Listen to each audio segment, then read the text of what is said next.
to NATO. We sell it to NATO, and they probably give it to Ukraine. Mostly, I think they give it to Ukraine, but we get paid for everything that we give. We don't give anything anymore.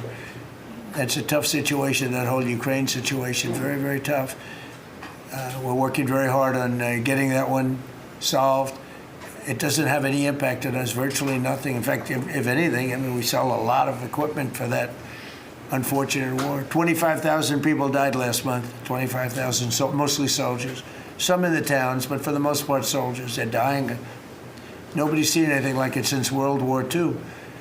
It's a terrible situation, and hopefully that's going to get settled. You know, I settled 8 wars. And many of them, I think, were more difficult than this one. In theory, they were more difficult, but there's tremendous hatred between President Putin and President Zelensky. Tremendous hatred. I've seen it before, but I've never seen it maybe to this extent.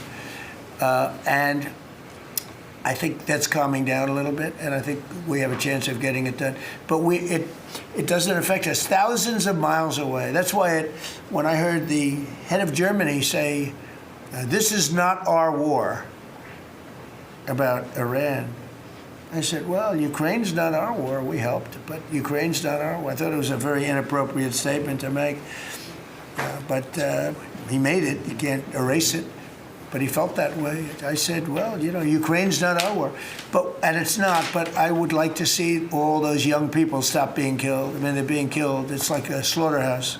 What's happening there is horrible. 25,000 on our last 2 months ago, it was 31,000 people died in 1 month, Marco, right? I said, it's getting crazy. It's getting worse.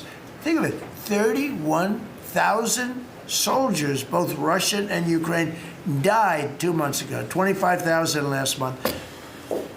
And if I can solve that, it would be a great honor to do it. I wish it could have gone faster. I solved other ones in 1 day that had been going for 32 years. We stopped one that was starting. It was already started. India and Pakistan, and the Prime Minister of Pakistan, a very fine gentleman, said President Trump solved something that was going to cost 10 million lives. That was going to cost a lot of lives, 2 nuclear nations. And those were complicated, but we got them done quickly. This one is, it's a shame. And the only reason I'm doing it, frankly, is because I want to stop death. I want to stop the death from happening. I think I'm going to go with a man that I've missed, Brian. I haven't seen you in a long time. I miss him. He's been in a very strange location. I don't know. He's had a strange thing happen. But anyway, go ahead, Brian. Well, good to see you, too. Actually, good to see the entire cabinet here. Good to see you, too.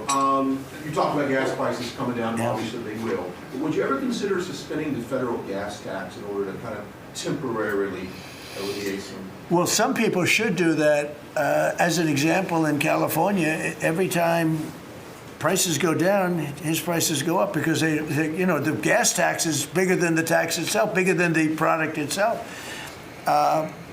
It hasn't. I mean, we've thought about it, I guess, but honestly, when I did this, I knew it was going to be a little bit. We had the greatest economy ever. We had the greatest stock market in history. I said, we're going to take a little bit of a hit, a short-term hit. It's going to end up going much higher than it was, in my opinion. I said we're going to have a great stock market. Nobody thought we could get to 50,000 or 7,000 in the respective indices. Nobody thought that was going to happen, but it did in the first year. They said it couldn't happen in 4 years, that you wouldn't hit 50 in 4 years, but you could maybe get close. We hit it in the first year. And I said, this is a good time to solve a problem that you had to solve. And that's what I did. But the gas tax, people have talked about it.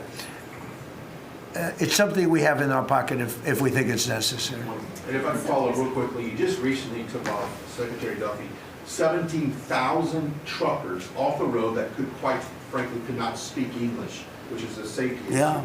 Could we ever extend that to Uber drivers, Lyft drivers, cab drivers, for someone who takes a lot of Ubers? A lot of my drivers can't speak English. Well, that's not good. I didn't like that. Go ahead, John. So that's a really good point. The problem is that our states are the ones that issue these licenses. So with commercial driver's licenses, we do have some federal control. But again, we have thousands of people who can't speak the language, long-standing rule, and it's a safety issue, right? If you can't understand road signs, if you can't communicate with law enforcement when you're pulled over and communicate what's on your rig, huge problem. But the last administration, Mr. President, they let truck driving schools self-certify that they were qualified to train truck drivers. And so this is like the Leering Center. So you pay $800 and you get a certificate that you passed a CDL driving school. And again, they have no skills. They don't have the knowledge, and they don't have the skills. They haven't gone through any of the testing. And then they get licenses, and they're killing Americans on our roads. So it's remarkable, the rot that the last administration allowed to take place. We are ending that, and I need partnership with our states. Even California started to come on board. Even Gavin has started to play ball with us, which is surprising. Shocking. Not all the way, a little bit of ball. Mr. President, You know, it's interesting because I just saw something that the nursing home business and the daycare centers in particular, they went out and inspected them in Minnesota, and they didn't exist. They're knocking on the door. He happens to be a young man, Nick, nice young man. He's done a very good job. They're knocking on doors.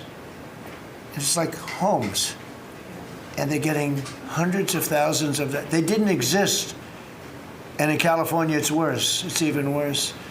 And I spoke with Russell Vogt. I said, Russell, don't send them any money. He said, but we have a court order that we have to. Can you believe it? A judge. The judges are really hurting this country. Our judges, Justice Roberts doesn't like when I say it, but the judges are really hurting this country. And frankly, the justices, the Supreme Court, has really hurt our country too. Mr. President, do you have a new deadline, given that there are some talks now? Do you have a new deadline before taking? No, I'll drastic action? announce it. I mean, right now, you're talking about a deadline for doing some pretty big damage, even bigger than we've done. We'll see. Look, we have very substantial talks going on with respect to Iran, with the right people. You know, I told you about a present, right? Steve, can I reveal the present? You can do anything you want. Thank you. They said to show you the fact that we're real and solid and we're there, we're going to let you have 8 boats of oil, 8 boats, 8 big boats of oil. This was 2 days ago.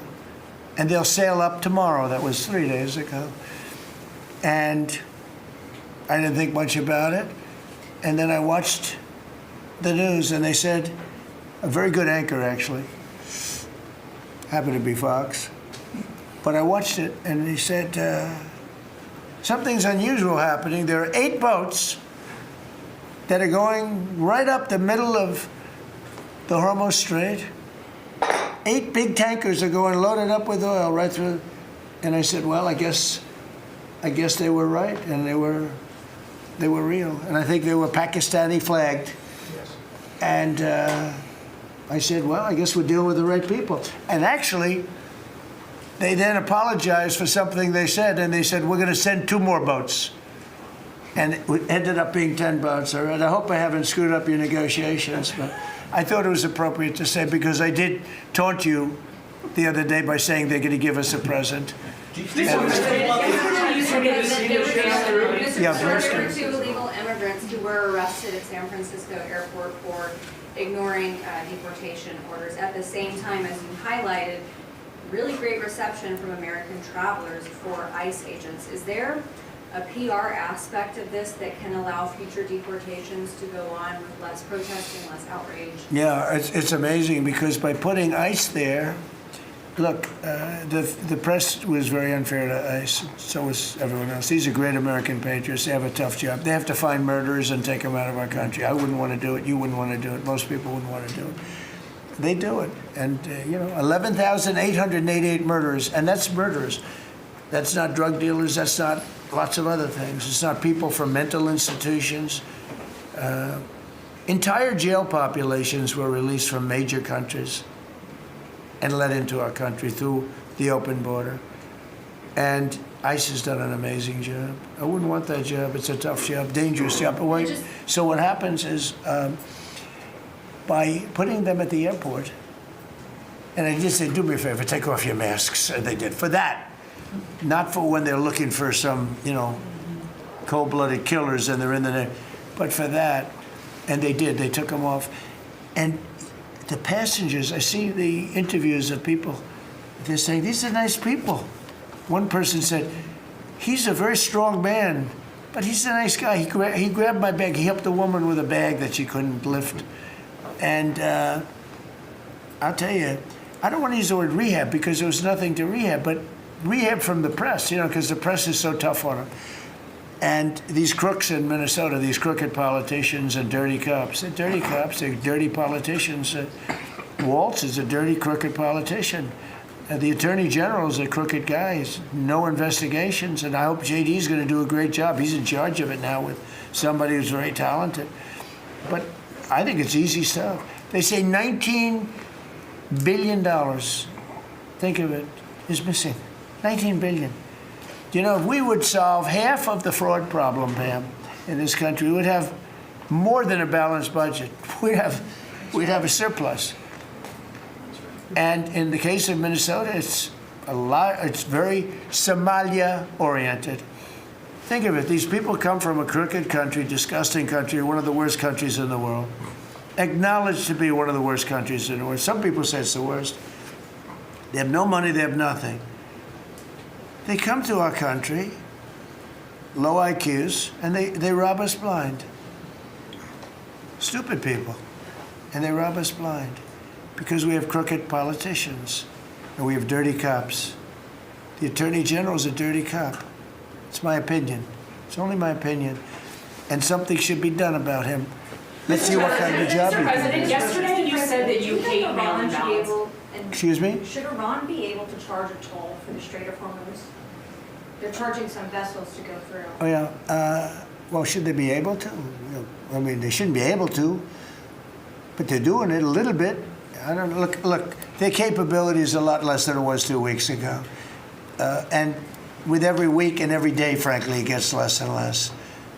All I can tell you is they're begging to make a deal. So let's see what happens. We may make a deal. Yesterday you said that you hate mail-in ballots. Tell me about mail-in ballots. Go ahead. You mean I used a mail-in ballot? You probably said, yeah, I did. Why did you You know use what? that? Is Because it I'm a president virus? of the United States, and because of the fact that I'm president of the United States, I did a mail-in ballot for elections that took place in Florida, because I felt I should be here instead of being in the beautiful sunshine But you taking. were in Palm Beach, sir, the last few weekends. That's right, and I Would you have gone in I person? decided that I was going to vote by mail-in ballot because I couldn't be there, because I had a lot of different things. But we have exceptions for mail-in ballots. You do know that, right? So if you're away, we have an exception. If you're in the military, we have an exception. If you're on a business trip, we have an exception. If you're disabled, we have an exception. And if you're ill, if you're not feeling good, whatever. So I was away, mostly in Washington, D.C., so I used a mail-in ballot. But I appreciate the question, because I know it was so well-meaning. Mr. Yeah. President, I actually just looked up the company that owns Sharpie, and they stock turned positive after you mentioned it. Question on your end. By the way, they deserve it. Yeah, question on It's a your end. good product. So you gave a 5-day deadline. With oil tankers going through the Strait of Hormuz, is that a condition to move that 5-day deadline? Well, we don't want anything impeded. We want ships to go through. We don't know that they've dropped any mines, by the way, because we blew up all their mine droppers, right? We blew up every one of them. They're going to have to take them out on a rowboat or something. I don't know how the hell they get them out there, but we don't really know. You might speak to it. We don't know. There could be a few of them out there, but that's a lot. If you have $1 billion ship and you get hit by a mine, it's not the greatest thing in the world. So if you think, the problem with that's not like you've decimated a military. If you think there may be a mine, that's a bad thought, and it stops things up. How are we doing in that regard, Peter? Mr. President, you're right. We have so heavily degraded their coastal defense capabilities and their naval capabilities, that any strategic or operational attempts to do those types of things are extremely limited. And we continue to move over the top of that. Now, whether Iran makes a wise choice or not to try to execute that is part of how this deal comes together. But with every passing day, the military pressure that we're putting on them lessens their ability to really hold that militarily at issue. I mean, the problem with the issue of the Hormuz Straits is this: we've decimated them as a military. No Air Force, no Navy, very few rockets left. We blew up so many. Hard to manufacture them. Same thing with drones. The leadership is gone. The problem with the Straits is this: let's say we do a great job. We say we got 99%. 1% is unacceptable, because 1% is a missile going into the hull of a ship that cost $1 billion, right? So 1% is we can't. If we do a 99% decimation, that's no good.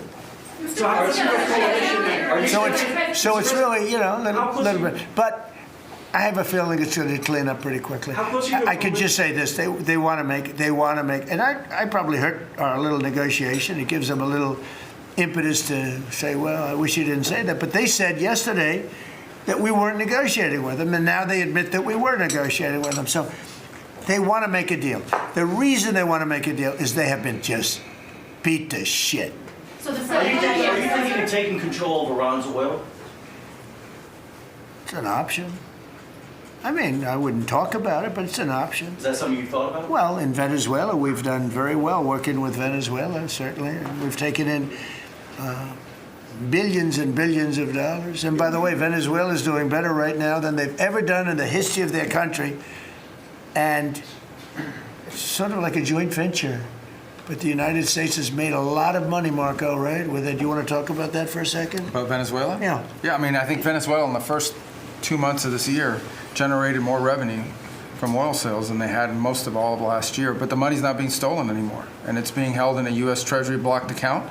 And to the extent it's flowing to the Venezuelan government, it's going to help people, like fund hospitals, pay teachers. It's not And we being get a stolen. lot of it.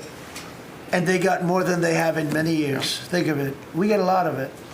We have a deal. We get a lot of it. We had 100 million, think of this, 100 million barrels we took in the first 2 weeks. 100 million barrels. That's a lot of oil. It's a lot of ships. And we got some, and they got some. We paid for the ships. A lot of money left over. And Venezuela has done better now with us. Call it a partner, call it whatever you want. We've made a lot of money, and they've made a lot of money. We've paid for the cost of that military hit many, many times over. And we've only just started. Our relationship with Venezuela has been amazing. The people, actually, I'm the highest polling person. In other words, after the presidency, I think I may go to Venezuela and run for president against Elsie. I may run against Elsie. It's an option. No, they like me in Venezuela, but it's an option for me. It's a wonderful option. Yes. There's some reports that Gulf allies are concerned about winding down the war too soon and potentially leaving Iran. Well, they'd probably like us to stay, but the concern. If we don't stay, look, it's a beautiful thing about airplanes that go 2,000 miles an hour is you can get back there very quickly. If we don't stay, we're going to be protecting them. We know, they've been very good. Hey, Qatar, Saudi Arabia, in particular, Qatar, Saudi Arabia, UAE, the three of them, Kuwait, Bahrain. They've been 100%. Now, in all fairness, they could have gone the other way. They were surprisingly missiled. They were shot at. Nobody ever thought they'd be shot at. UAE had 1,400 missiles aimed at them. Fortunately, they had the greatest anti-missile weapon in history called the Patriot. Almost every single missile was shot down. We had an incident recently where 101 missiles were shot at a certain thing that we own that's very valuable. 101 missiles going 2,000 miles an hour. Out of the 101 missiles, every single one of them was shot down in midair and fell into the ocean. It's amazing technology. There's nobody has equipment like we have. Is it possible to wind down the war while Iran still has that enriched uranium? Is it even possible Well, to wind down? you're going to have to see, but, I think we're in just very good shape. We're roaming, you know what we're doing? You know the word roaming free? We're over their skies with the most beautiful planes you've ever seen. Roaming free, there's not a damn thing they can do about it. And it would be nice if, like the fake news New York Times, which writes so fake, and the Wall Street Journal is terrible, terrible. I mean, I read a story today that I'm desperate to make a deal. If I was desperate, he'd be the first to know. Pete, let's get the hell out of there. I'm the opposite of desperate. I don't care. I want to know. In fact, we have other targets we want to hit before we leave. We're hitting them on a daily basis. No, I don't talk about you. I can't talk about specifics. A lot of people say that wouldn't matter. Maybe it does matter. Who knows? But I wouldn't talk. It's like the question this young lady asked. Sorry about I embarrassed her. I don't want to embarrass you because I think I think she's a friendly reporter, so I'm sorry. But I can't say what we're going to do because if I did, I wouldn't be sitting here for long. They'd probably, what is it called, the 25th Amendment? They'd institute the 25th Amendment, which they didn't do with Biden, which is shocking. The hard question is Venezuela safe enough to leave the region? Because Steve said that they've got enough uranium to make 11 bombs. That's a very scary thing. So, well, it's again, I can't talk to you about that. You're asking me a question. You're essentially saying, will I go in and do something? I can't talk to you about that. You're looking at a coalition of ships to help, warships to help protect tankers. How close are you to getting that coalition? Well, we have a coalition for them, but they should have been up here a long time ago. And they're affected. The amazing thing is we don't need the Hormuz Strait. We don't need it. We don't need it at all. We have so much oil. Our country is not affected by this. We have twice the amount of oil as Saudi Arabia or Russia, and soon it'll be 3 times the amount. Chris, do you want to speak to that for a second? Yeah, that's correct. Our total oil production is greater than Saudi Arabia's plus Russia, and more than we consume in the United States. So we're the largest. Pretty good. Yeah, pretty. You know what they call it? Drill, baby, drill. Mr. President, Anything else you want to say? Well, it's same thing for natural gas. We went, before your first term, we were the largest exporter of natural gas in the world. Today, we're just by far the largest. I mean, we're the largest importer. Now we're by far the largest exporter, and it's growing rapidly this year. New facilities are coming online. New production's ramping up. We're doing an amazing job. We're getting a lot of help from that man right over there. He's getting approvals done quickly and very environmental. He's an environmentalist, actually. He does a great job, but he gives you a fast approval or rejection. Do you have anything to say? Well, back on Venezuela, where Chris and I have both had a chance to be there, I literally think they're going to put up a statue to President Trump, and I'm not being, it's not a political statement, it's an actual thing. So. That would be a great honor. No, because it's like they view President Trump like Simon Bowler. He's the liberator of a country, and this is a country where they love American baseball. You look on the street, they're wearing NBA jerseys, and Delcy and her team working with us, getting back. Chris and I both experienced, it was the first time in Venezuelan history that they had the free press allowed to come on to essentially where the White House, the Palacio Miraflores, and it was an emotional thing for people that had been for 20 years had never had a chance to be there. So whether it's and then production, it's showing up in production. The American companies that are coming back, most of those American companies have many American Venezuelan team members. One company in Houston's got 600 Venezuelan Americans that know more about reviving that industry. So their GDP is 1/4 of what it was before. They want to get back. They remember what it was. Their production on oil production is climbing towards 50% increase just in the 3 months we've been here. That flows to American refineries on the Gulf Coast, lowering the price of gas in America. So it's a forget that. When are they going to do the statue? The hell with you.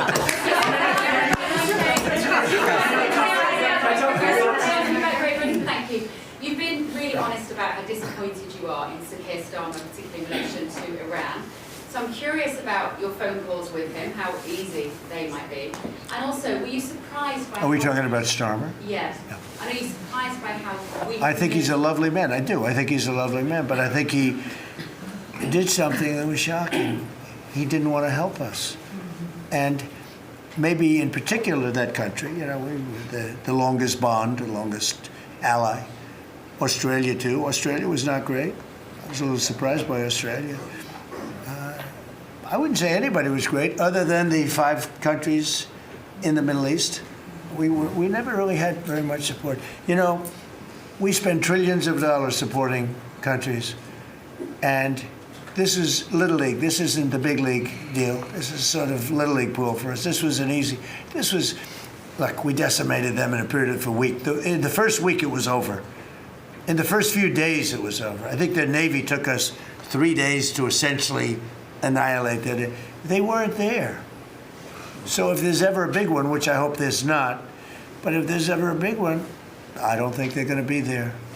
And that's not fair. And we have to remember that as a country, because we spend trillions of dollars protecting Europe, protecting the countries of NATO. They weren't there for us for small time. This is small time. You know what? Venezuela is a big deal, but it's not the big one. They weren't there. So what makes you think they'd be there if we needed them for something? And your prime minister was not there, as you know. He was there after we won. He said, we'd like to send some ships. I said, we already won. We don't need them anymore. But can you explain why he was reluctant to help? Why he what? Why he was reluctant to help with Iran? He didn't have to. I didn't ask him. I just said, just tell me, no. I mean, we're always going to be there, or at least we were. I don't know about anymore, to be honest with you. I would have to be honest. We were always there when they needed help. We always would have been there when they needed help. I mean, think of it. We're there to protect Europe from Russia. In theory, it doesn't affect us. We have an ocean, big, fat, beautiful ocean. But we're there to protect NATO, to protect them from Russia. But they're not there to protect us. It's ridiculous. It doesn't make sense. I tell you, a lot of people were big NATO people. I was never big. I was okay. I got them to pay 5%. By the way, they haven't paid it yet. You know that. You know, I got them to pay 5% from 2% to 5%. They didn't pay it yet. I got them to pay up to 2% because they weren't paying the 2%. Then I got them to pay 5%, which they should be at. And we had a lot of, oh, that was great, great. Oh, only Trump could do it. But the problem is they haven't paid. Because if you look at the numbers, they haven't paid yet. So we were there for them, but they were not there for us. Did we need them? No. I never thought we needed them. I was more doing a test. I said, I really would love to have you come up. Bring your boats. You can sail through the beautiful Hormuz Straits, and you can protect people that are being shot at. They didn't do it. And that's small potatoes. Do you understand what I'm saying? Yeah, I do. Go ahead. I was just going to say, does it affect the state visit with the King that you're going to have in April? Are you looking forward to that? With the King? With the King No. coming here? No. He's a friend of mine. He's a great gentleman. As you know, he honored me and our country. He really honored our country. But we had an amazing time. I've known him as Prince Charles. I know him as King Charles. I'm proud of him. He's fighting a tough battle. He's tough. I think he's a fantastic. It has nothing to do with that. It's different. But he's going to be here very soon, as you know. We're going to have a state dinner. It's going to be great. But I was very disappointed when the Prime Minister said, I won't be able to. It started with the island that the indigenous have claimed away from your country. And for some reason, you went for it. And all of a sudden, indigenous people that never saw the place, they never saw it. He was afraid that we would do something to insult, because he's a liberal. That's the way they think. And when we needed the island to land that beautiful B-2 bomber, we were told we can't use it. We'd have to fly back to Missouri, which is a 17-hour flight, as opposed to a couple of hours. And I said, you gotta be kidding. Not good. They made a big mistake. Mr. President, is the Friday deadline for Iran, is that pushed back now, and if not? I don't know yet. I don't know. Mr. Witkoff and JD and Jared will tell me whether or not they think it's going along. And if it's not going along, maybe not. And we have a lot of time. You know what? It's a day. In Trump time, a day, you know what it is? That's an eternity.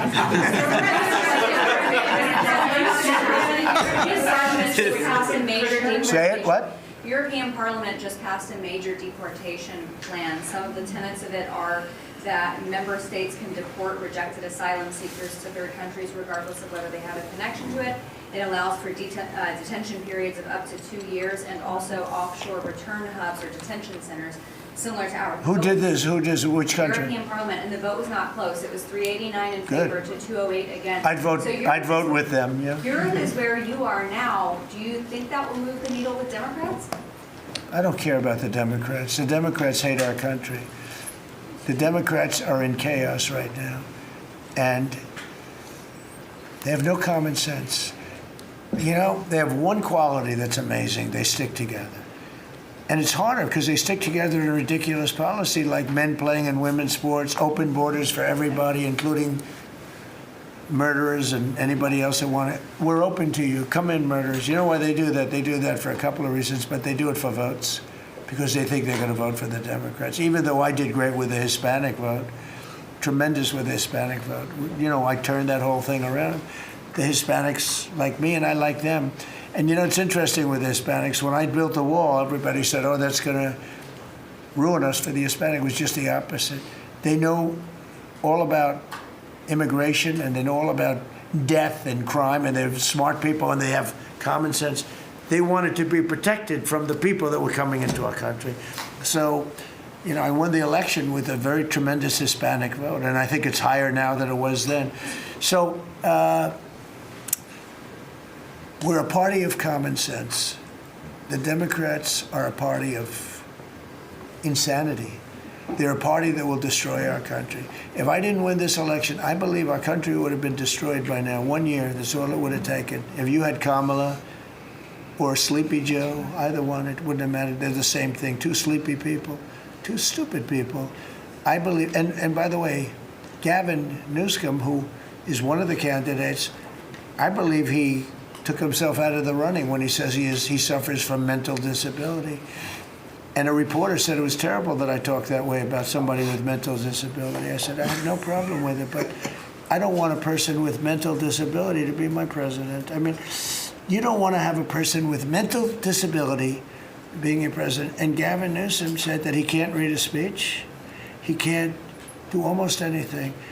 And then he said he's as dumb as all the people in the room. And he got accused of being a racist, which was an amazing thing. I thought it was the worst interview I've ever seen anybody give. He's actually a very stupid person. So I believe he's out of the running. I think that statement, that interview, he admitted that he's a stupid person. I don't want a stupid person being president. You know, I'll say it right now. I say it because no press never reports it. I'm the only president that ever took a cognitive test. I took it 3 times.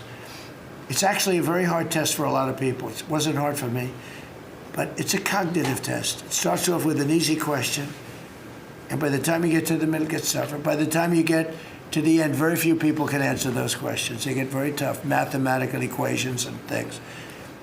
I took it 3 times.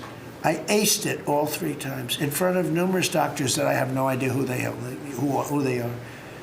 And I was told when I went in, they said, Doc Ronnie told me this. My current doctors who are fantastic doctors, they said, well, if you take it, you know, it's Walter Reed, it's essentially a public hospital.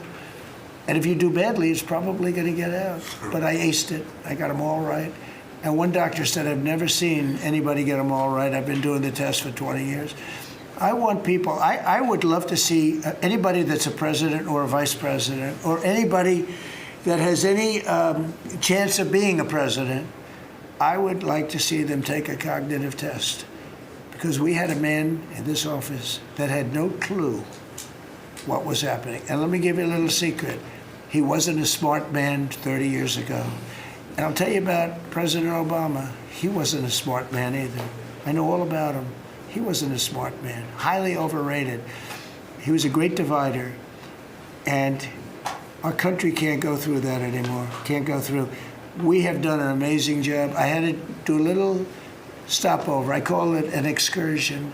I had to do a little stopover in Iran, and we had to knock the hell out of them because our country would not have been safe. The world wouldn't have been safe. I've done a great favor for the world. The world has not been reciprocal, because when I told NATO, where we give billions and billions of dollars, trillions over the years, I said, do you mind coming up and giving us a little hand with the streets? Send up some.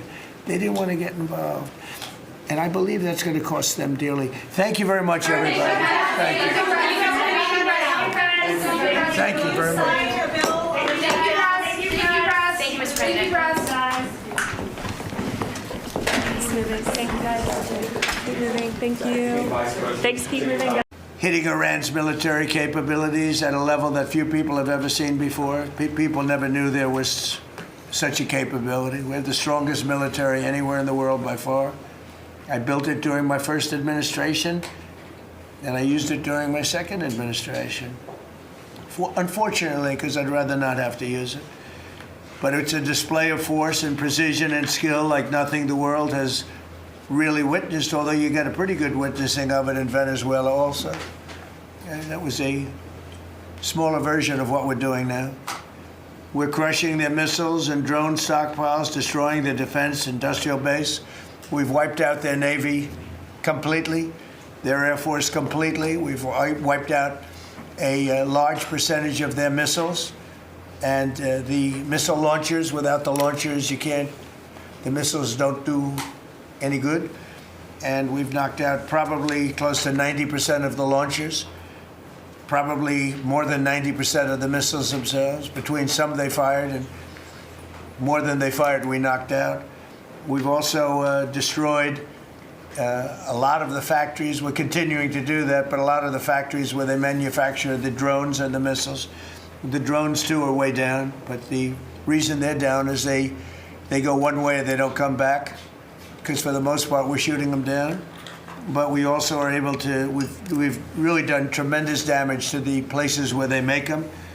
And just so we set the record straight, because I've been watching the Wall Street Journal's fake news and all these stories that get printed like, oh, I want to make a deal.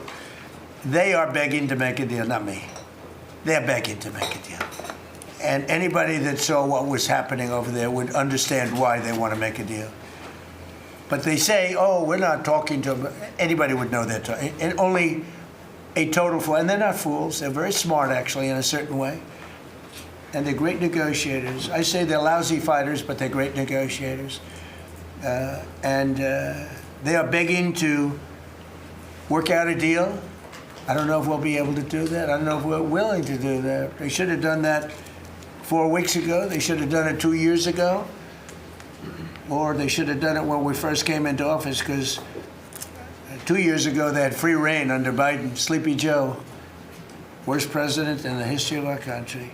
What he allowed to happen to our country at the borders, and even with a thing like this.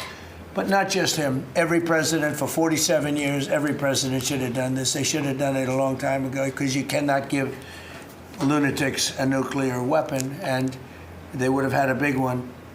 It stopped really when we did the B-2, but even before that, the Barack Hussein Obama, what he did where he gave them the Iran nuclear deal, gave them free will toward a nuclear weapon. Basically, he chose Iran over Israel and others that didn't want him to do it. But I terminated that deal. Had I not terminated that deal, you would have had a nuclear weapon years ago, and it would have been used, guaranteed. And one of the reasons you know about the guarantee is because their neighbors were sort of like bystanders. They weren't involved very much. They didn't choose heavy sides. They didn't want to, because people were concerned with Iran. There was a big black cloud over the Middle East. They were concerned, but all of a sudden the war starts, and they start shooting at these five, in particular, 5 countries. They start shooting at Qatar, Saudi Arabia, UAE, Kuwait, Oman. They start shooting at them, and everybody was shocked, including us. You know why? Because they're sick, and they had a plan to take over the Middle East. And some of those missiles that were shot at them were locked long before we even started this process. They were locked and loaded and aimed at those countries. They wanted to take over the Middle East, but we happened to come along, so it wasn't so easy. So right now their Navy is sunk in the largest elimination of a foreign Navy that has taken place, maybe ever, but certainly since World War II. Their Air Force is gone. Their anti-aircraft and communications capabilities are totally dismantled. And one of the problems they do have when they deal with us is we deal with people and the people aren't able to communicate with anybody else. So, you know, because all of their leadership has been gone. The first level is gone, and they met to pick a new level, and they're gone. They're all gone because they didn't make a deal and because they're sick people. They're really sick. They're really sinister, sick people. And if anybody thinks it was okay to have a group of people like this to have nuclear capability, nuclear weapons, and if we didn't attack with the B-2 bombers, they would have had a nuclear weapon within 2 weeks of that, maybe 4 weeks. But between 2 and 4 weeks, they were planning to have a nuclear weapon. If we didn't hit them at that time with the B-2 bombers, and one of the great air raids in history, maybe the greatest, dark at night, no moon, no light, every single bomb hit its mark and just obliterated that place. So it's now buried deep under earth. And it was an amazing thing, but they would have a nuclear, and they would have used it without question. And you know that because why did they shoot all these countries that weren't even really involved with them? They weren't involved. They had no big problems because they're sick, because they want to take over the Middle East, not just Israel. Certainly Israel would have been the first on their list. They would have used nuclear weapons, a nuclear, you don't need too many of them. But they would have used a nuclear weapon on Israel, and they would have used it on the neighbors, and then they would have come after us. And if we had a weak president, they would have done great damage. But fortunately, you don't have a weak president. I knew what was happening. And I think we've been proven right. You know, they took one missile, went 2,500 miles. They supposedly didn't have a missile like that. They had no missile with that capability. But they shot the now famous Ireland, the island that the UK was very afraid to give us because they didn't want to get dragged in. But we don't want to get dragged into their wars either. You know? It's one thing, we're very disappointed. I'll say it publicly. We're very disappointed with NATO because NATO has done absolutely nothing. And I've always said, 25 years ago, I mean, I was somebody that wasn't a politician, but I was always involved in politics and I understood politics. I said 25 years ago that NATO's a paper tiger, but more importantly, that we'll come to their rescue, but they will never come to ours. And I want you to remember that we said this. They didn't come to our rescue. Now they all want to help. When they're annihilated, the other side is annihilated, they said, we'd love to send ships. They actually made a statement, a couple of them, that we want to get involved when the war's over. No, it's supposed to get involved when the war's beginning, or even before it begins. We had the UK say that we'll send, this is 3 weeks ago, we'll send our aircraft carriers, which aren't the best aircraft carriers, by the way. They're toys compared to what we have. But we'll send our aircraft carrier when the war is over. I said, oh, that's wonderful. Thank you very much. Don't bother. We don't need it. And we don't need it, and we don't need them. We estimated it would take approximately 4 to 6 weeks to achieve our mission, and we're way ahead of schedule. If you look at what we've done in terms of the destruction of that country, I mean, we're way ahead. Think of it. They have no Navy, and they had good ships. 154 ships have been shot down and are resting very nicely at the bottom of the sea. And we did that in a matter of less than a week. Because we have the greatest military in the world by far, nobody even close. So we estimated it would take approximately 4 to 6 weeks to achieve our mission. 26 days in, we're extremely, really a lot ahead of schedule. The Iranian regime is now admitting to itself that they have been decisively defeated. They're saying to people, this is a disaster. They know it. That's why they're talking to us. They wouldn't talk otherwise.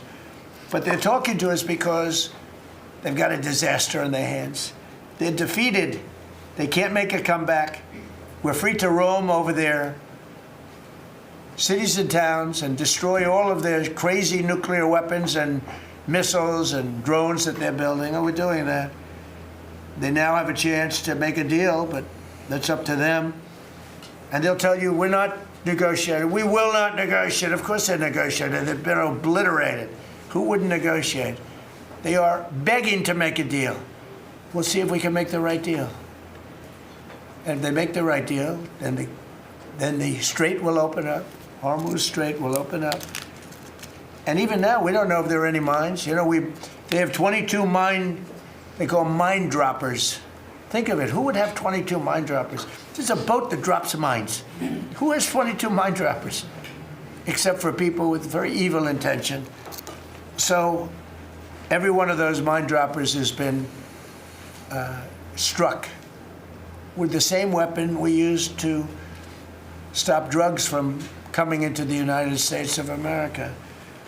When we hit those boats, it's the exact same weapon, extremely effective. We have unlimited supplies and extremely effective. But they have no more mine droppers. By the way, speaking of drugs, we're 98% down drugs coming in by water, by the ocean, by the sea. 98%. And we're trying to find out who are the 2% because we think they're the bravest men anywhere in the world. Maybe women. But whoever's on those boats is very brave or doesn't watch television. But where drugs coming in by sea, coming in by water, are 98% down. And now we'll stop the drugs coming in by land. The land is the easy one. You had to stop the water. A lot of it came in through water. Now it's all pinched. And these people are trying to come in by land. And we will, that's it, that's the easy one. But we had to take care of the water first. Nobody's coming in. Virtually nothing is coming in anymore. It was hundreds of millions of dollars a week were coming in by water. But they now have the chance, that is Iran, to permanently abandon their nuclear ambitions and to chart a new path forward. We'll see if they want to do it. If they don't, we're their worst nightmare. In the meantime, we'll just keep blowing them away, unimpeded, unstopped. Well, there's not a thing they can do about it. They can't do anything about it, you know. I tell you, if they could, you'd be hearing about it. You'd be hearing about it. You don't hear anything about it. They can't shoot our jets. We have the best military equipment in the world. No, not even a contest. And you see that with Venezuela. They had other equipment. They didn't have ours. It didn't work. Didn't work. Think of it. We did the situation in Venezuela. It was a great military operation, getting a very, very dangerous man who's killed a lot of people, forced people into our country. Incredible. He emptied his prisons in Venezuela, emptied his prisons into our country, and I hope that charge will be brought at some point, because that was a big charge that hasn't been brought yet. It should be brought. He emptied his prisons into our country and was a major purveyor of drugs coming into our country. And he's now been captured and he'll, you know, I guess be given a fair trial. But I would imagine there are other trials coming because they have they've really sued him just in a fraction of the kind of things that he's done. Other cases are going to be brought, as you probably know. In the meantime, with Iran, we're going to keep doing what we've been doing, and nobody's a match for the United States, but they're not a match for the United States. It's small potatoes. That's why I'm so disappointed in NATO, because this was a test for NATO. This was a test. You can help us. You don't have to, but if you don't if you don't do that, we're going to remember. Just remember this in a number of months from now. Remember my statements. They have an expression, a great expression, never forget. You can never forget. So as we end threats to America abroad, we're focused here at home on building the greatest economy in the history of the world. Now, before this started, the Dow hit 50,000. The S&P hit 7,000. Both of those achievements were not achievable. Every one of you, most of you, I guess, said you'll never hit 50,000 during a 4-year period because it was too high a number. Well, we hit it in our first year. And I said, well, now we have to take an excursion to Iran and we have to stop this maniac who's no longer with us. The supreme leader wasn't so supreme, no longer with us. It's very sad. But we have to stop him from blowing up the world, blowing up the Middle East, and blowing up our country, and we did that. And I thought the oil prices would go up more, and I thought the stock market would go down more. Hasn't been nearly as severe as I thought. I think they have confidence in maybe the American president and maybe the people sitting around this table. But Americans filing their taxes this year are receiving record-setting refunds. It's been a very big story. Well, it should be a big story. I don't think you write about it that much, but I speak about it. You know, I speak about it because if I speak about it, at least people hear. You don't write about it. You don't write about the drug prices going down. It'll be going down 30, 40, 50, 60%, 70%. Favored nations, called most favored nations, we're going to be paying the lowest price anywhere in the world. Before we paid the highest price in the world, Bobby, right? And now we're going to pay the lowest price in the world. That's quite a difference. It's a difference of from 40 to 70 and 80 and even 90%. That's a pretty big difference. But we're slashing regulations and investment is pouring in from all over the world. We have the most investment of any country in history has been put into our country in the last year. And again, we had to take a little detour. Won't be long. Going to end soon. We had to take a little detour, go to Iran, and we had to put out a fire. Very dangerous fire that could have blown up big portions of the world, if not the whole thing. So tomorrow we'll be announcing a variety of actions that we're taking to support American farmers, who we never forget. We love the farmers. We gave them $12 billion out of tariff money. We had a tremendous amount of tariff money come in, and we continue to have. We've gone, as you know, the Supreme Court gave us a very unfortunate, foolish ruling, a ruling that gives the people that have ripped off our country for many years, gives them some money back. But it's one of those things. It's a terrible, terrible, horrible mistake they made, but it's okay because we have another method that's just as good. We'll use the other method. But because the tariff money has been so substantial, we gave our farmers who have been mistreated by some countries, we gave them $12 billion, and they're extremely happy, and they deserve it. They've been great. They never complain. They just go out and they farm, and they wouldn't do anything different. They wouldn't trade jobs with any of you, except maybe some of the fake media. I don't know. Somehow I don't see that. I like their job better, actually. I love the farmers. So we gave them $12 billion. So in just a few moments, Treasury Secretary Scott Bessent will discuss the actions that we're taking to address energy prices, which have not gone up as much as I thought, Scott, to be honest with you. And, you know, it's not over, so maybe it'll go up a little bit more. It's all going to come back down to where it was and probably lower. And my predictions have been right. Trump was right about everything. They have a new hat. Trump was right about everything. It's pretty right. But Scott's going to address that. And I think before we go very much further, I want to ask Vice President J.D. Vance to say a few words about where we are with the situation he's involved with Steve and with Jared on negotiations. And then some of the others will speak. We'll have Marco say a few words. Pete Hegseth, who was born for this role. I mean, he's doing a great job. They gave him a hard time. And now people, I'll tell you, somebody came up to me yesterday, gave you a very hard time, said, you know, I made a mistake. Pete Hegseth is doing a good job. Thank you, sir. So when I tell you who, you're not even going to believe it. He said Hegseth. He gave you such a nasty hard time. But you're doing great. And then Steve is going to speak, and Scott will speak last. And if we have any questions, we'll take some questions. You may have questions. I doubt it, but you may have some. So, JD, please. Yes, sir. Well, thank you. It's good to see everybody. Proud to be part of this team. Proud to be serving the president of the country.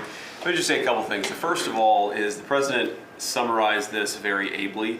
But look, the Iranian conventional military is effectively destroyed. They don't have a navy. They don't have the ability to hit us like they could have even a few weeks ago. And what that does is that gives us options, Mr. President.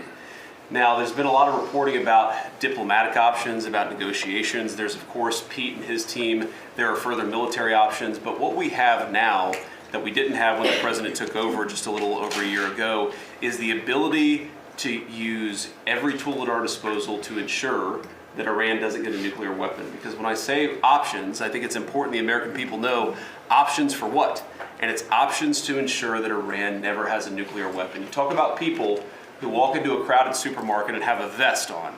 and they blow up the vest and a couple of people get killed, and that's a terrible tragedy. What happens when what's on the vest is not something that can kill a couple of people, but can kill many, many tens of thousands of people? That is the most important American national security objective that exists for any administration at any time, is you don't want the worst people in the world to have a nuclear weapon. That's why the president is doing this. That's why the president cares so much about this particular issue. I'll let Steve talk a little bit about the details of the negotiation, but the last thing I'll say before I turn it over to Marco is I'm very mindful, of course, that we have a lot of folks overseas fighting very ably for the United States of America. I know Pete and the whole team, we're very proud of them, but they're fighting at a time where we are about to enter as Christians the most important week of the Christian calendar, the Holy Week that celebrates the return of Jesus Christ to Jerusalem. And so I want to say to all of my fellow American Christians, but particularly those serving in the Gulf, that I wish you all a very blessed Easter, a very blessed Holy Week, and we continue to stand behind you and continue to support you every step of the way. Thank you, sir. Thank you very much. Marco? The most important job any president has is to keep the American people safe. And every president says it, but we have a president that means it and does something about it. As the president outlined very clearly to the world on the night this operation began, Iran has been at war with the United States for 47 years. For 47 years, Iran has been killing Americans and attacking Americans across this planet. And other presidents had an opportunity to do something about it. And they all warned about how Iran was dangerous, but they refused to act. And this president's not someone that's going to refuse to act. He's not going to leave a danger like this in place. He's going to address it, and that is what he is doing. From the very first night of this operation, the president made it very clear. People like this, and now what I'm talking about is not the people of Iran. The people that run this country are radical Shia clerics. These are religious fanatics. Look what they are doing now. At their weakest point, this is the weakest Iran has ever been, and look at what they're doing. They're attacking embassies. They're attacking hotels. Imagine what these people would do if they had a nuclear weapon. That is an unacceptable risk for the world. By the way, the president's not just doing a favor to the United States and to our people. This is for the world. He defined very clearly on the first night of this operation what the goal was. We were going to destroy Iran's navy, and that is happening. We were going to, if it hasn't already happened, I'll let Pete speak to the specifics of it. We were going to destroy their missile launching capabilities. We're well on our way to achieving that goal. We were going to destroy the factories so they couldn't make more missiles and more drones. And that is moving forward. Every single objective the president clearly laid out on the first night of this operation is being effectuated. Again, Pete will speak to the specifics of it. This has been an incredibly successful operation. Every day, it may not get covered because, we're unlike them. We're not bombing embassies and hotels. We're hitting military targets. But every day, the Department of War lets the drummer get wicked over every portion of Iran that has these military capabilities, and the results are going to bear fruit for the world. The world is going to be a safer and a better place when President Trump's mission here is achieved. And frankly, I think countries around the world, even those that are out there complaining about this a little bit, should actually be grateful that the United States has a president that's willing to confront a threat like this and not allow it to continue to persist. Because these people will kill as many Americans as they have a chance to do, and if they have a nuclear weapon, as the Vice President pointed out, they could kill millions of Americans in the future, and that is a risk that was not going to continue to exist as long as we had this president. Thank you, Marco. It's very interesting because yesterday I was watching, is it Anthony Blinken? And he was saying that they should have done it. But they didn't do it. Nobody did it. Nobody did it. For 47 years, Marco, that's the number, 47. I guess now it's 48, because we've been saying 47 for a long time. It's probably 48. But for 47, 48 years, every president should have done this. And some are saying now that they made a big mistake in not doing it, but we're taking care of business. Steve Witkoff, please. Mr. President, it is my distinct honor to be a member of your cabinet and to report to you and your team on our negotiations with Iran. Mr. President, you directed Jared and I to pursue a diplomatic resolution with Iran prior to Operation Epic Fury, which we did. However, it became quite clear during these meetings with the Iranian negotiating team that we could not make a deal that fulfilled your objectives of the following: no enrichment whatsoever, no chance of weaponizing whatsoever, decommissioning of Fordo, Natanz, and Esfahan, which you destroyed in Operation Midnight Hammer. No stockpiling of any material, which they flagrantly violated, turning all enriched material over to us, and a cutback in Iran's missile inventory and range capability of those same missiles. Throughout our meetings with the Iranians, we heard the following from them. The Iranians have the inalienable right to enrich. Then we heard they possessed enough 60% enriched material, 460 kilograms, to make 11 atomic bombs. Finally, we heard the following statement. They would not give up diplomatically what we could not win militarily. In other words, they were again miscalculating the success of Midnight Hammer, which was a total success. These are incontrovertible signs, among many other signs, sir, that their regime had not given their negotiating team authority to make a deal required by you. We conferred with you and all the other members of your foreign policy team, Susie Wiles, Pete Hegseth, the chairman, Marco Rubio, JD, Scott Bessent, Chris Wright, John Radcliffe, throughout all of these negotiations, and we were repeatedly rebuffed on everything we asked for. I have no doubt that we exhausted all efforts on behalf of a peaceful resolution, as you directed. Jared and I both agreed that the Iranians were there to buy time until a weaker president arrived. This was a flawed strategy, as your clear direction was to never allow Iran to obtain a nuclear weapon today or any time in the future. Against that backdrop, and our compelling military successes in epic fury, we have had multiple reach-outs from the region and others who want to play a role in ending this conflict peacefully. I can report to you today that we have, along with your foreign policy team, presented a 15-point action list that forms the framework for a peace deal. This has been circulated through the Pakistani government, acting as the mediator. And this has resulted in strong and positive messaging in talks, as you just indicated to the press. But these are sensitive diplomatic discussions, and you have directed us to maintain confidentiality on the specific terms and not negotiate through the news media as others do.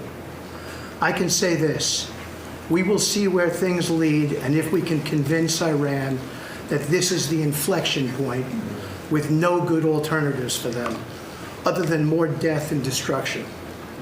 We have strong signs that this is a possibility, and if a deal happens, it will be great for the country of Iran, for the entire region, and the world at large. Your policy of peace through strength is the most effective tool for a diplomatic resolution here, just as this policy was an effective tool in each and every one of all of the other conflicts you settled in your first year. Iran is looking for an off-ramp following your powerful threat on Saturday. Your indications that you are willing to listen to peace proposals have been well received. You've instructed us that your preference is always peace, and that we should make that our priority. We have delivered that message, sir, along with the 15 points for peace. Finally, we have told Iran one last thing. Don't miscalculate again. Good. Thank you very much. Good job. Doing a great job. Everybody around this table is doing a great job. Pete Hegseth, please. Mr. President. I'll start kind of where you left off, Mr. President. Thank you for doing the work of the free world and having the courage to step up and stop the Iranian terror regime from holding the world hostage. That's really what it is. And 27 days ago, Iran had a modern military. Never in recorded history has a nation's military been so quickly and effectively neutralized. Operation Epic Fury is not an endless war. It's a decisive campaign with clear objectives to destroy Iran's offensive military capabilities and ensure they never obtain a nuclear weapon. This is stuff for the history books. This is stuff for legacy. Mr. President, you are acting now to ensure future generations do not have to live under the threat of a nuclear-armed Iran. However, you wouldn't know it if you listened to the dishonest hate Trump media, as you referenced. The folks here in the room, these cameras, they have a choice. You're either informing the American people of the truth or you're not. Because I hear it from my people every day. Behind every headline you write, there's a helicopter crew in the air. And behind every news banner you write, there's a battalion on the move. And behind every fake news story, there's an F-35 pilot executing a dangerous mission. My message to the media is get it right. This actually isn't something new to me. I may be a young guy, Mr. President, but I'm not a rookie in this realm. In 2007, I helped lead the surge, the public fight for the Iraq surge. Stood and watched people stand in the Senate and declare the war is lost before it even started. Who was that? It was Harry Reid. That was the Democrats and the media working hand in glove. Back then, it was 3 years into a war. Now we're 3 weeks into an operation.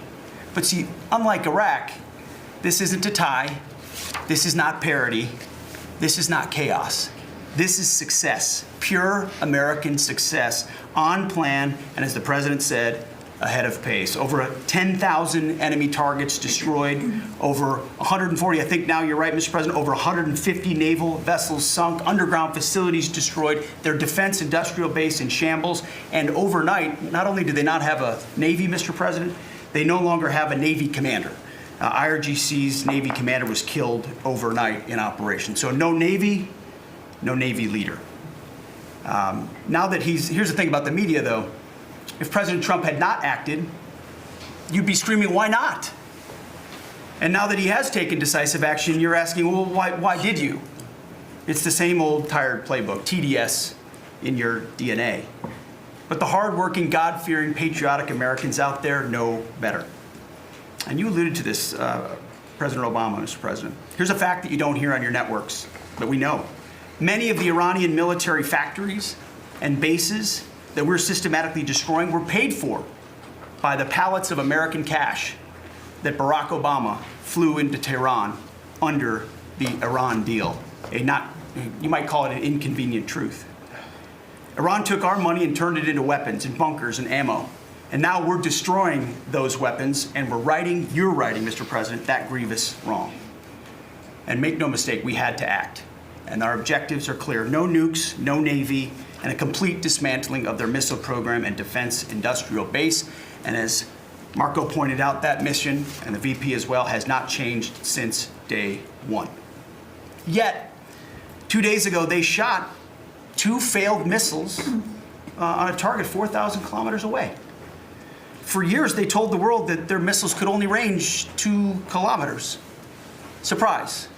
Yet again, Iran lied. And to the world, I say London is 4,000 kilometers from Iran.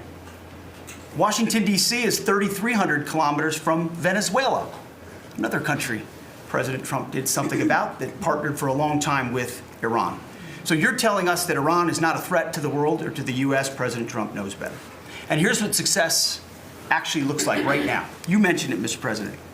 A-10 Warthogs, if you know them, you love them, and Apache helicopter gunships are flying strike missions inside Iranian airspace and throughout the Strait of Hormuz at will. See, you only send these slow, low-flying, close air support platforms when the enemy has no meaningful air defenses left. Their presence is proof that Iran's air defenses are gone. Their command and control is shattered, their top leaders hiding in underground bunkers, while their mid-level commanders are being crushed in the field, the morale of their fighters plummeting, and we see that disconnect daily. They're privately admitting, as you said, Mr. President, very heavy losses. We know that. President Trump has given us a clear mission. Our capabilities are only going up and Iran's are plummeting. We are here to win, and we're full speed ahead. So, Steve, we appreciate your efforts. We pray for a deal, and we welcome a deal. And we have the ultimate deal maker to make it happen. But in the meantime, as I said yesterday, the Department of War will continue negotiating with bombs. War is negotiation by other means. And finally, I want to thank our incredible troops. Our pilots, crews, sailors, refuelers, air defenders, the absolute best of America, the real 1% of our country. This president, President Trump, has your back. And I know this cabinet prays for you every single day, and we ask the American people to do the same as they continue in this mission. God bless. Thank you. Thank you very much. It's great. I think before I ask Scott to say a couple of words, it would be great if people like the mayor of Chicago and the governor of Illinois would say, please come in and stop the crime. A beautiful young lady was killed the other day, and the father was a very good friend of Dan Scavino, and he took it very hard. Dan took it very hard, like the father, friends. They grew up together, and it's a young lady whose life would be saved if we did what we did as an example in Washington, D.C., which is now a safe city. All the time, people come up to me in the building, people that work here, they say, thank you so much. I know immediately what they're talking about. They're able to walk to work. They walk to work. You all walk to work. Some of you were mugged. I know you told me stories. Some of you were mugged. One person in particular was viciously mugged in the group right here. It's not happening anymore. You have a safe city. Louisiana, the governor of Louisiana called me, can you help me with New Orleans? They just had the Mardi Gras. He said it was the safest Mardi Gras we've ever had. Sounds terrible to say. No murders. You know, it sounds like, who would say this? No murders, but they always had murders. They had a lot of crime during Mardi Gras. He said virtually no crime. We had the troops down there. Memphis, Tennessee, I just got back. We were there. Crime is down 75%. In a short period of time, we're there 5 months.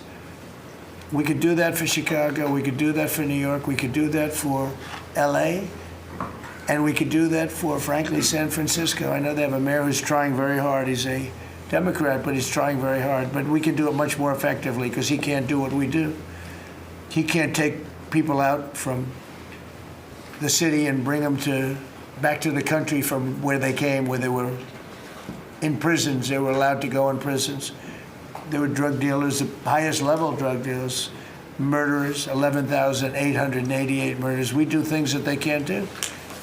I had friends calling me up from San Francisco. Could you give him a chance? I said, absolutely. If you want him, we'll give him a chance. And he's trying. He's doing okay, but we could do much better. We could make it a lot safer than it is. San Francisco, a great city, was a great city, could quickly become a great city again. But, you know, they're going very slowly. I tell my friends, they're very substantial people. They're in a certain business where people have made a lot of money. I hope that lasts. But they have a tremendous potential. It was one of the greatest cities in the world. Now it's got a lot of crime. And the mayor is really trying. Again, a Democrat trying.